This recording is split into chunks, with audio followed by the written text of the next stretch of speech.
Average velocity पे बात करते हैं आज हम लोग थोड़ा सा। Average velocity.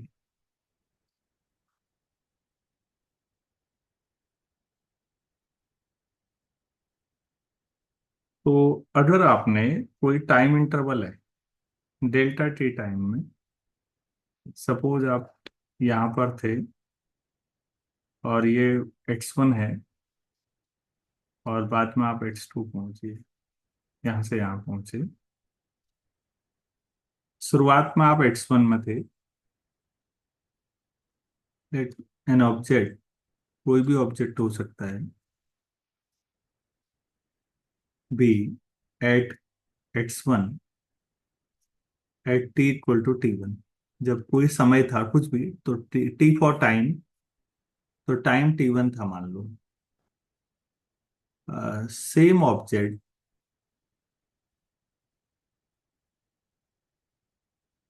Is at x2 at T equal to T two. तो डिस्प्लेसमेंट कितना होगा?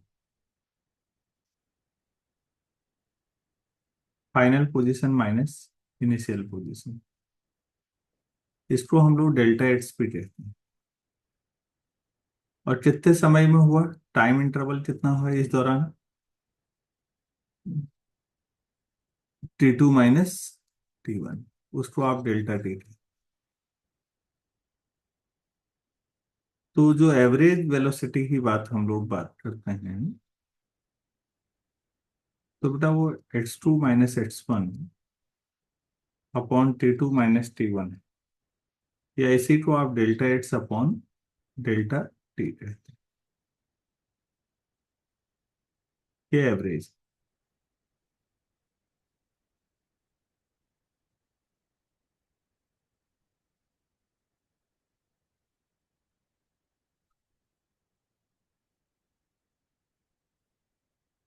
अगर ये हम लोग बात करें कि जो डेल्टा टी है वो बहुत कम समय है, कितना कम समय है? Tending to zero. इसको ध्यान दीजिए, टेंडिंग टू जीरो, मतलब इक्वल टू जीरो नहीं कहा मैंने।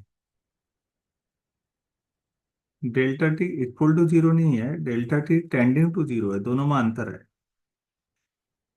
Delta T equal to zero का मतलब तो ठीक है, आप समझ रहे हैं वो जीरो पर पहुंच चुका है।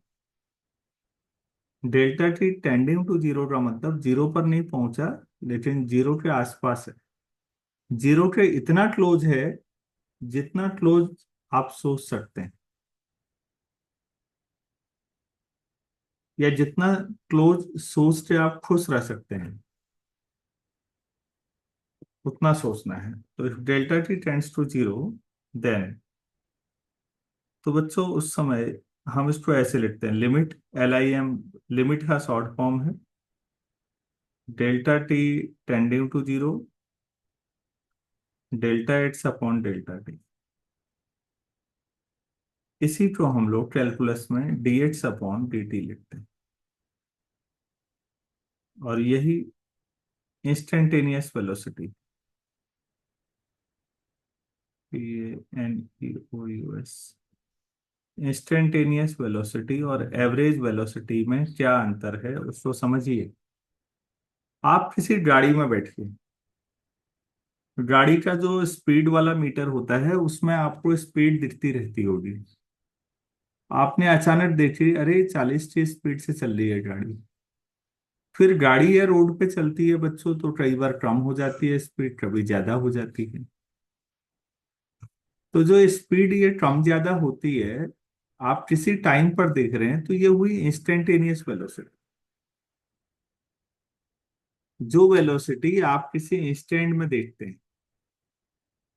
लेकिन अगर आपका इंटरवल बड़ा हो, आपने कहा अच्छा 10 मिनट में हम यहां से वहां पहुंचे, तो 10 मिनट में इतनी डिस्टेंस ट्रेवल हुई, तो फिर आपने delta x upon delta time, 10 minute है, 10 मिनट को सेकंड में बना लो।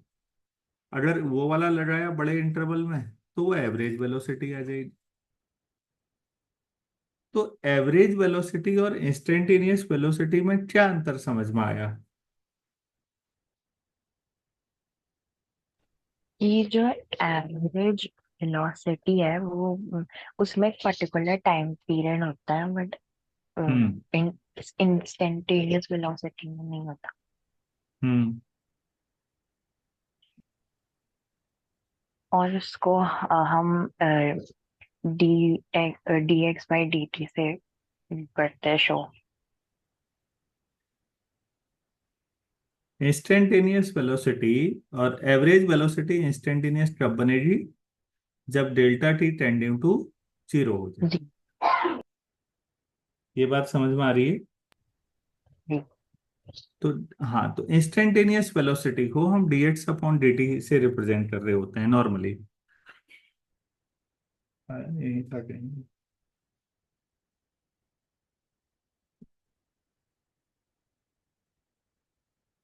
उम्मीद है ये बात समझ में आई होगी, तो हम आगे बढ़े थोड़ा सा। एवरेज कैसे लेते हैं, थोड़ा उस पर बातचीत करते हैं। एवरेज वेलोसिटी ही हम बात फिर कर रहे हैं दोबारा।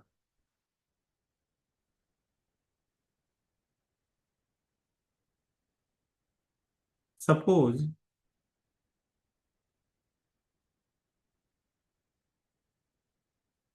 एक स्टेशन ए है, दूसरा स्टेशन बी है, तीसरा स्टेशन सी। आपने ये x1 डिस्टेंस है, ए और बी के बीच की डिस्टेंस x1 है और बी और सी के बीच की दूरी x2। मान लेते हैं ए से बी तक जाने में आपको t1 टाइम लगा, बी से सी तक जाने में t2 टाइम लगा। ठीक है, तो एवरेज वेलोसिटी निकालते हैं।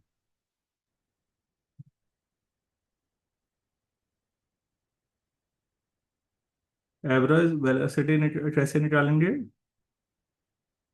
Total distance displacement, covered upon total time taken. Total time.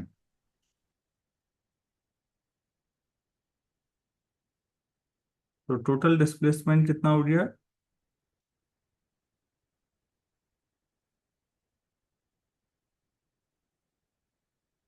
ऐसा कर सकते हैं। हाँ। हम्म। Yes uncle. हम्म। अगर मैंने, मान लेते हैं इस दौरान एक ही वेलोसिटी v1 से गाड़ी चलाई और इस दौरान एक ही वेलोसिटी v2 से गाड़ी चलाई, तो आप मानोगे कि जो x1 है वो v1 इंटू टी वन होगा और जो x2 है वो v2 इंटू टी टू होगा। सोचो, जब एक ही स्पीड से गाड़ी चलाई तो डिस्टेंस इक्वल टू या displacement equal to velocity into time. v1 velocity से t1 टाइम तक आपने गाड़ी चलाई तो कितनी दूर से गया? v1 into T one.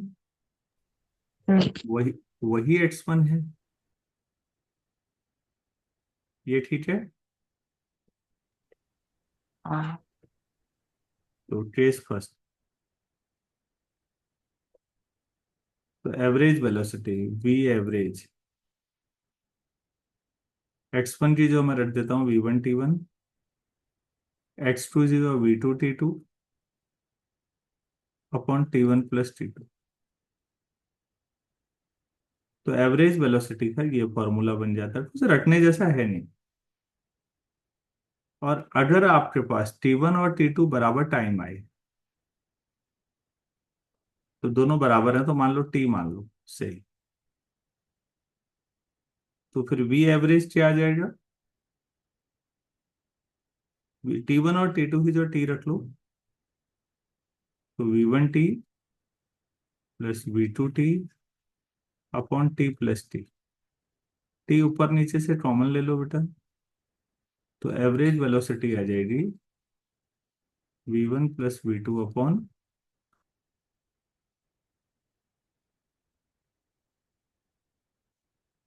Average velocity, ये हो जाएगी उस दौरान।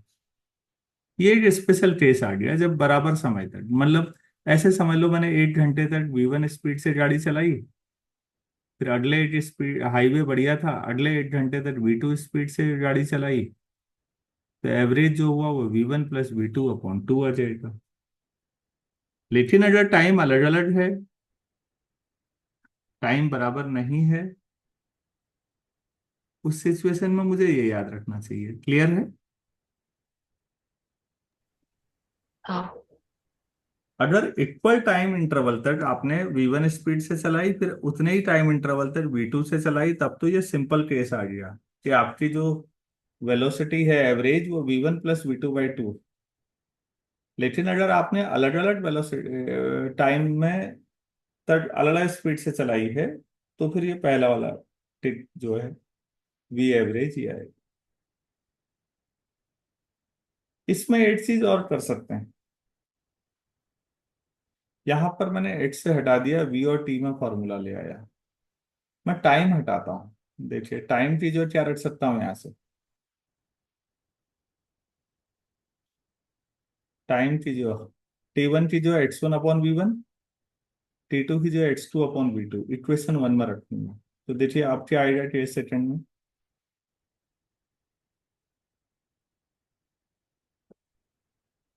T1 को हमने रख दिया X1/V1, और T2 = X2/V2 इन इक्वेशन 1। तो जो V एवरेज है ना, वो था X1 + X2/T1 + T2 था ना।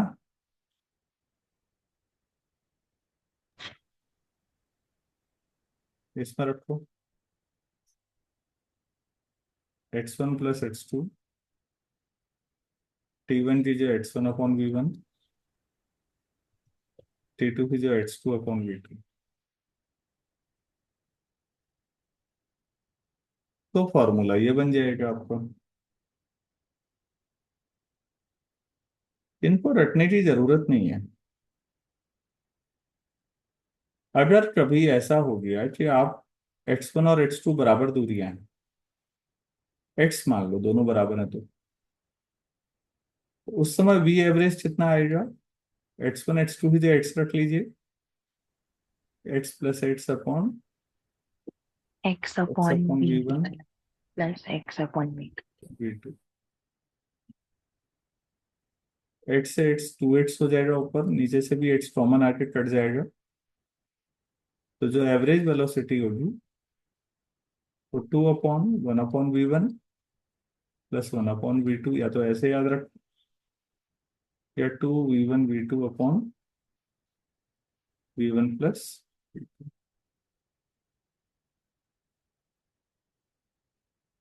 इसको कहते हैं बेटा हार्मोनिक मीन।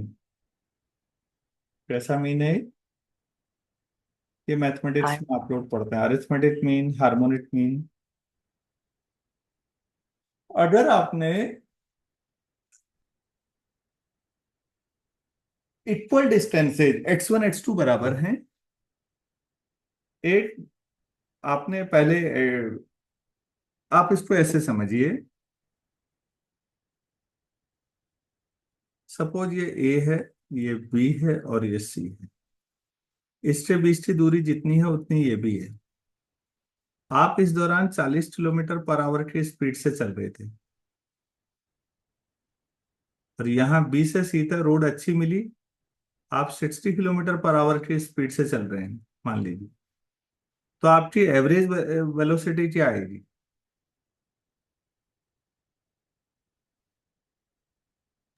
एक्स, दूरियां बराबर हैं, जितने ए से बी के बीच उतना ही बी से सी के बीच। ए से बी के बीच में आप 40 की स्पीड से चले, बी से सी के बीच में 60 की स्पीड से चले, तो आपकी एवरेज स्पीड क्या रहेगी?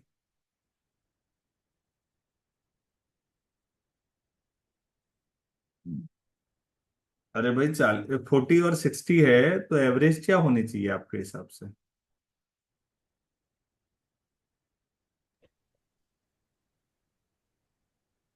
40 + 60/2। नॉर्मली आपका जो आंसर है वो गलत है, लेकिन ज्यादातर लोग ऐसे ही सोचते हैं। ये वाला सोचो बेटा, मैंने जो बोला है, अगर X1 X2 दोनों बराबर हैं, जैसा कि इस सवाल में मैंने लिया है, तो फिर एवरेज स्पीड इस फॉर्मूले से निकालो ना, ये करो एक्स या ये प्लस करो। X upon S. 2 times 40 into 60 upon 40 + 60। देखो तो नीचे 100 आएगा, 2 जीरो कट जाएंगे। 48 किलोमीटर पर आवर। अगर आपने इक्वल डिस्टेंसेज अलग अलग स्पीड से ट्रेवल की, तो आप एवरेज वेलोसिटी तब मिलेगी जब आप हार्मोनिक मीन निकालेंगे। बात समझ में आई? हाँ। यहाँ 3 शहर हैं, तीन में से दोनों के पहले दूसरे और दूसरे तीसरे के बीच की दूरी बराबर है। अब मैं पिछले पेज में आ रहा हूँ। यहाँ पर क्या बराबर था, ध्यान दीजिए तो। एक्स, उसमें दूसरे वाले केस में थी। यहाँ पर टाइम बराबर है। अगर मैं ये कहता हूं कि मैं 1 आवर तक चला 40 की स्पीड से, और फिर 1 आवर तक चला 60 की स्पीड से, तो मैं देखिए दोनों समय बराबर है, T1 T2 बराबर है, तो एवरेज इससे आएगा V1 + V2/2 से। और तब 50 आएगा एवरेज। तब 40 + 60/2 तो 50 किलोमीटर। आप एग्जाम में कैसे समझोगे कि कौन सा वाला एवरेज लेना है? तो ये बहुत शानदार कंसेप्ट है। अगर इक्वल टाइम इंटरवल हैं, तो अरिथमेटिक मीन ये एवरेज है। V1 + V2/2, एवरेज मतलब अरिथमेटिक मीन। इक्वल टाइम में चल रहे हैं तो arithmetic mean. Equal distances cover कर रहे हैं तो हार्मोनिक मीन। वैसे दोनों एक ही फॉर्मूले से डेवलप हुए हैं, कोई बहुत बड़ी बात नहीं है। लेकिन सीधे एवरेज नहीं लेना है जैसे हम लोग कई बार ले लेते हैं।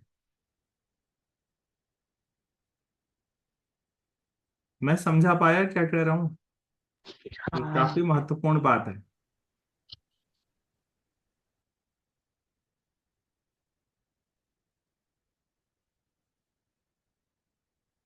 ये बहुत महत्वपूर्ण बात है, मैं फिर कह रहा हूँ। कब अरिथमेटिक मीन लेते हैं मीन लेने के लिए, और कब हार्मोनिक मीन, दोनों एक ही फॉर्मूले से डेवलप हुए हैं। एक में मैंने टाइम हटा दिया था, एक में डिस्प्लेसमेंट हटा दिया था, तो एवरेज आ गया दोनों से। ये कंसेप्ट मैं फिर कह रहा हूँ, इस पर सवाल बार बार पूछे जाते हैं, ये वाले को थोड़ा सावधानी से तैयार करना है। क्या ये समझ में आ पाया? हाँ जी अंकल। अच्छा, तो हमने एवरेज और इंस्टेंटेनियस का अंतर समझा। अब इक्वेशन ऑफ मोशन पे बात करते हैं हम लोग।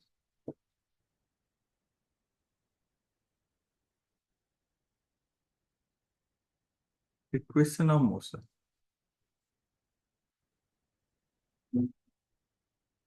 आपने ऐसा पढ़ा है या पढ़ा लिया आपके टीचर्स ने? V = U + AT, S = UT + ½ AT² और V² = U² + 2AS। इनको इक्वेशन ऑफ मोशन कहते हैं। क्या ये क्लास में पढ़ा दी गई है? नहीं अंकल, बट 9 वाला कोड। हाँ, नहीं तो ठीक कहा आपने। बट के बाद क्या कहा समझ नहीं आया। तो टीचरों ने बोला वो अभी नहीं पढ़ा रहे हैं, 9th का ही है तो हम खुद कर लेंगे। नहीं, ये बहुत इंपॉर्टेंट चीज है। ये मोशन की स्टडी के लिए जरूरी है, लीनियर मोशन। और ये तीनों इक्वेशंस तभी सही हैं प्रोवाइडेड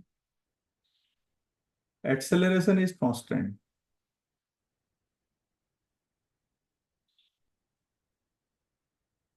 ये कब सही है? ये इक्वेशन कब लगाई जाती है मोशन के लिए? मैंने एक्सेलरेशन। हाँ, यहाँ पर जो u मतलब इनिशियल वेलोसिटी, सिंबल का मतलब बता रहा हूँ, इनिशियल वेलोसिटी को u से दिखा रहे हैं। और v मतलब इंस्टेंटेनियस वेलोसिटी।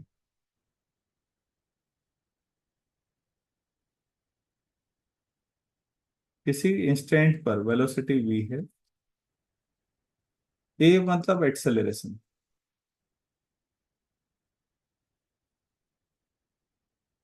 s मतलब डिस्प्लेसमेंट।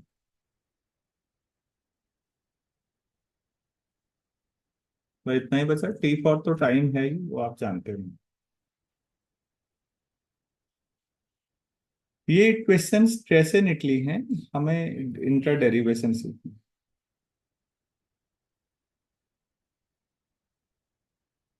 आपको ये मेथड सीखना है कि ये डेरिवेशन हुआ कैसे। आप ये बताइए, rate of change of velocity क्या हुआ। आपने बताया था शुरू में, एक्सेलरेशन। Acceleration, very good. तो बेटा dv इक्वल टू हो जाएगा adt। हम दोनों साइड इंटीग्रेशन कर लेते हैं, dv, इधर भी इंटीग्रेशन कर लेते हैं dt। किसी भी एक्सपेरिमेंट में हम लोग जो टाइम शुरू करेंगे तो जीरो तरह से शुरू करेंगे, और मान लो किसी टाइम t की बात हो रही है। इधर dv है वेलोसिटी, वेलोसिटी शुरुआत में u थी, और मान लो टाइम t पर वेलोसिटी v। तो dv का इंटीग्रेशन तो v आ जाएगा, u से v। a बाहर है, केवल dt बचेगा। a कांस्टेंट है, अभी ऊपर लिखा हुआ है, तो a को बाहर ला सकते हैं। तो dt का t हो जाएगा 0 to t। v की जो अपर लिमिट रखते हैं तो v minus lower limit u। यहाँ भी upper limit t minus lower limit 0। हो गया v equal to U plus A T. आपका पहले फॉर्मूले का डेरिवेशन हो गया कि जो वेलोसिटी है v, वो u plus A T, initial velocity plus acceleration into time जितना हुआ है। तो अभी आपको किसी भी समय वेलोसिटी मिल जाएगी इससे। इसीलिए मैं बार बार जो कहता हूँ बच्चों से कि आप डिफरेंशिएशन और इंटीग्रेशन बेसिक तो सीख ही लीजिए। जब कहता हूँ अलग से, तो उसका मतलब यही था कि अगर वो आ जाएगा तो ये भी आ जाएगा। अगर वो इंटीग्रेशन ही नहीं आ रहा होगा तो फिर कुछ नहीं हो सकता। उसको सीखना ज्यादा जरूरी है। दूसरी इक्वेशन कैसे निकालें, मैं नेक्स्ट पेज पे कराता हूँ। हम लोगों ने पहली इक्वेशन निकाल ली है, v equal to U plus A T. Second देखिए, इसी को वेलोसिटी को क्या लिख सकते हैं, v का मतलब ds upon D T, you plus A T. तो ds क्या हो जाएगा, you d T plus A t d T. Integrate कर दीजिए फिर, ds डिस्प्लेसमेंट जीरो से लेकर s तक, यहाँ यू डी टी जीरो से t टाइम में, a t d t time zero से t। ds का integration s, zero to s, u बाहर, d t zero to t, a बाहर क्योंकि एक्सेलरेशन कांस्टेंट है। जो कांस्टेंट या फिक्स है वही बाहर जा सकता है, बाकी नहीं जा सकते। तो एस डी टी का t, zero to t, t का integration t square by two, zero to two. Solve कर लीजिए, s equal to you t plus half a t square. ये आपकी दूसरी इक्वेशन, इक्वेशन ऑफ मोशन, जो पहले से ही बन जा रही है डिफरेंशिएशन और इंटीग्रेशन का यूज कर। अब तीसरी इक्वेशन लानी है। तो पहली और दूसरी और तीसरी इक्वेशन मैंने पहले लिखी है, एक बार उसे देखिए। ये है, ये पहली इक्वेशन है, ये दूसरी है, ये तीसरी। क्या तीसरी इक्वेशन में कहीं टाइम दिख रहा है आपको, टी? पहली इक्वेशन में टी है, दूसरे में भी टी है, तीसरे में है टी? नहीं।